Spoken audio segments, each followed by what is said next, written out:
Hello everyone, I'm Colin Connett. Today I want to do a quick video on making a throat plate for my table saw, but today it's a little bit different. All sorts of different techniques because the plate that I'm going to be making, I'm going to be topping it with what we call Arborite or plastic laminate. So stick around and watch how we do this.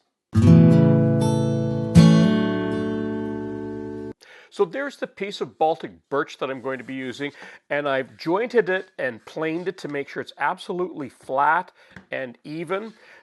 This is the laminate that I'm going to be using, and I'm going to be cutting it with a laminate knife.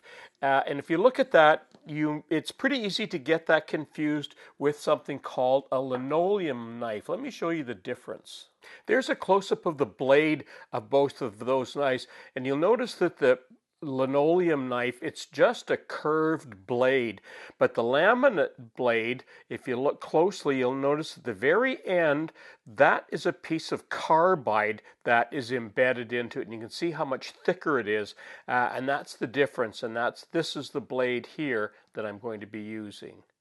Now this little piece of laminate, I just got that from a countertop store. It's just a cut-off. Normally they throw this stuff out. I go in there once every year or two and just get some of their scraps, and it worked great for things like this. So now I've got my square all lined up, and all I need to do now is draw across that, and I'm probably going to make 3 or so passes.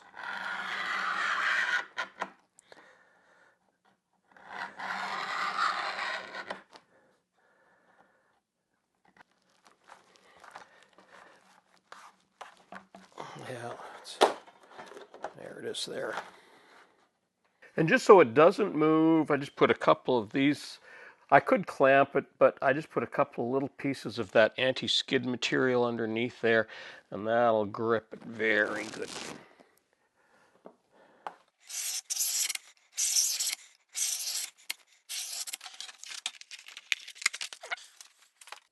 Now to attach the laminate to my piece of plywood, we use contact cement, and I've just made sure that there's no little, you got to make sure there's no little bits of wood or anything on there, no little bits of grit, because that makes a big difference on there.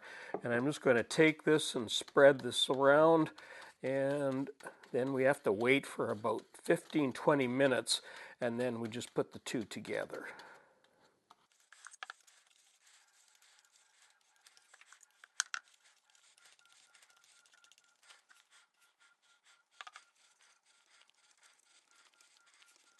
So there's my two pieces. Of course, there's the top, and it's contact cemented, but it's not sticky, but it does stick to itself.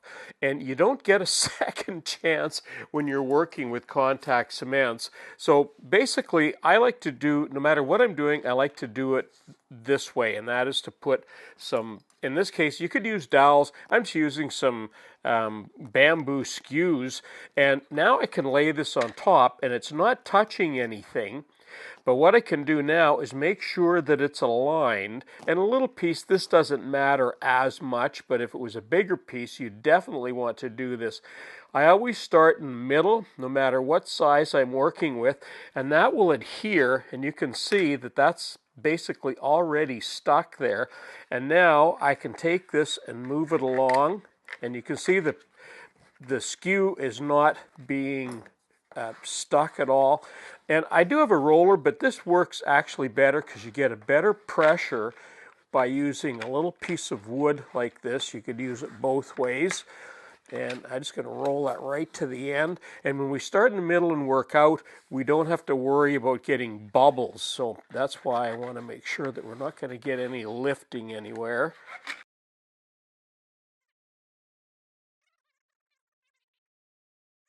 So there's the plate that I'm going to be making, what we call my blank. And there's the throat plate out of my table saw. And you know what? You can use this as a template. Years ago, I actually made a plastic template, and I'm going to be using that. And the reason that I made that is I didn't want see how that can move like that? I didn't want any movement in there, and it probably wouldn't happen, but just to be on the safe side, I made a hard plastic blank. So I'm going to put this in my router table, set that up, and then we'll be able to start cutting. The other thing that I need to do is I'm going to be fastening this with some really good quality double-sided tape here. You get this from the automotive store, and it really sticks well, so you can't use a lot of it. It's really hard to get off. So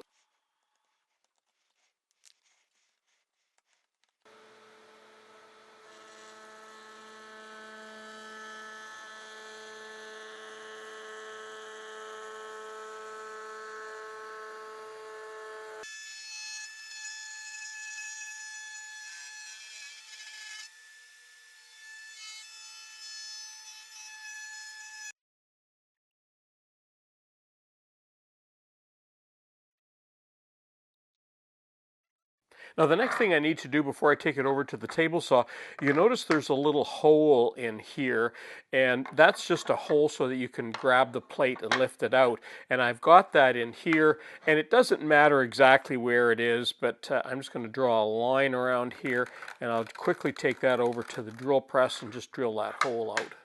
I've taken the templating bit out and put on a very small round over bit, and I'm just going to ease the edges on that finger hole.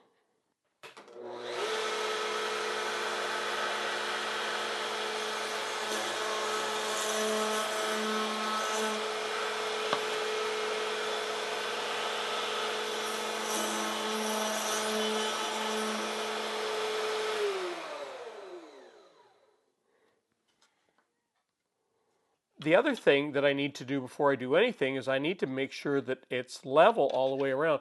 And the one that came with the table saw has these wonderful little set screws, and they work fine, but they're a little bit fiddly. I've got another method that works even better than that I'm going to do, but I need to take that blade out first of all. So there's the inside slot to my table saw. And what I'm going to use my hot melt gun, and you can see that that's there. I'm going to put one piece of tape at the top on each side, and I'll be putting my hot melt glue on top of that. But down here, I'm going to use 3 layers of tape. And when we do that, I'll show you why.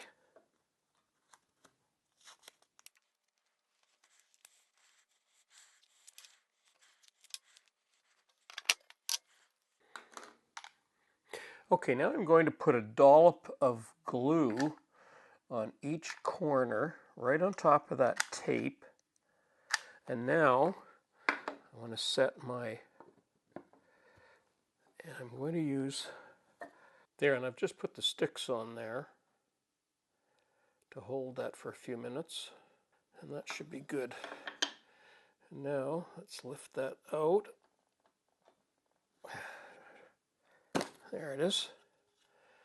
Okay, now here's the reason why I only do 1 on the front and 3 on the back.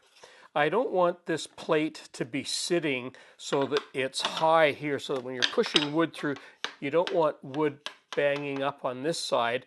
And when you're pushing it through the saw, you want it to slide off the end. You don't want it to be catching on there. So you kind of want a little bit of an angle at that. So if I just have 1 up here, I can leave that on, I can peel it off, it doesn't really matter. But down here, I can take off 2 layers of tape, and that should drop that down just about enough that it'll sort of clear that part of the tabletop down here.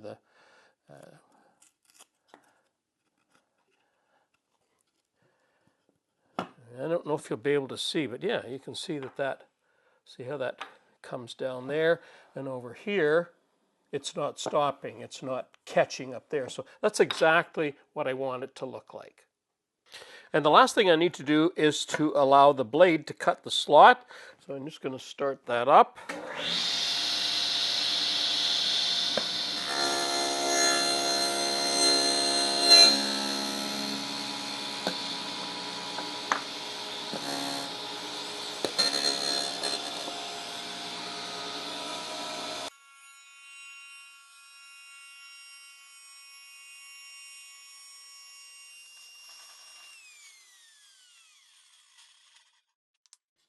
Now, the only thing I haven't done yet is cut the little slot for the blade guard to go in there, but I'll do that later on.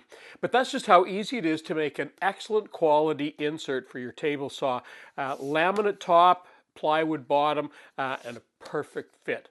I'm Colin Canet for Woodwork Web. Thanks for watching.